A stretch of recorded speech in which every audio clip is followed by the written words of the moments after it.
Hi സുഹൃത്തുക്കളെ, കഴിഞ്ഞ ദിവസം പുതിയകാവ് റെയിൽവേ ക്രോസ്, അതായത് എനിക്ക് അതുവഴി ഒന്ന് പോകേണ്ട ഒരു ആവശ്യം ഉണ്ടായിരുന്നു. അപ്പം ഞാൻ റെയിൽവേ ക്രോസിൽ എത്തുമ്പോഴത്തേക്കും ഗേറ്റ് അടവായിരുന്നു. ഗേറ്റ് അടവ് കഴിഞ്ഞപ്പോൾ നമ്മളിങ്ങനെ ക്യൂ നിൽക്കുകയാണ്. ക്യൂ നിൽക്കുമ്പോൾ ഉണ്ടല്ലോ, അതായത് അവിടെ ഡിവൈഡർ വെച്ചിട്ടുണ്ട് അങ്ങോട്ട് പോകാനും ഇങ്ങോട്ട് വരാനായിട്ട്. അപ്പം ഇങ്ങോട്ട് വരാൻ അങ്ങോട്ട് പോകാനുള്ളതിനകത്ത് ഞങ്ങളിങ്ങനെ ക്യൂ നിൽക്കുകയാണ്. അത് കാറുകളും എൻ്റെ ഫ്രണ്ടിൽ 3-4 വണ്ടികളുണ്ടായിരുന്നു. അപ്പം നമ്മളിങ്ങനെ ക്യൂ നിൽക്കുക, എൻ്റെ പുറകെ ബസ്സുണ്ട്.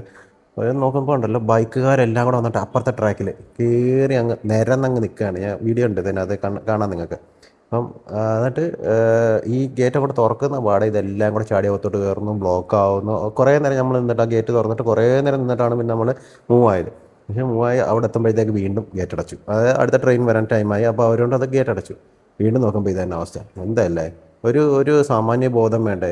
ഈ ആ ഒരു അവിടുന്ന് വരുന്നവർ ഇവിടുന്ന് പോകുന്നവർക്ക് ആ സുഗമമായിട്ട് പോകാനൊക്കെ ആ രണ്ട് ലൈനിൽ കീപ്പ് ചെയ്ത് കഴിഞ്ഞാൽ, ആ ട്രാക്കുകൾ കീപ്പ് ചെയ്ത് കഴിഞ്ഞാൽ പറഞ്ഞിട്ട് കാര്യമില്ല. അപ്പോൾ ശരി, അടുത്ത വീഡിയോ ആയിട്ട് വീണ്ടും കാണാം. Thank you.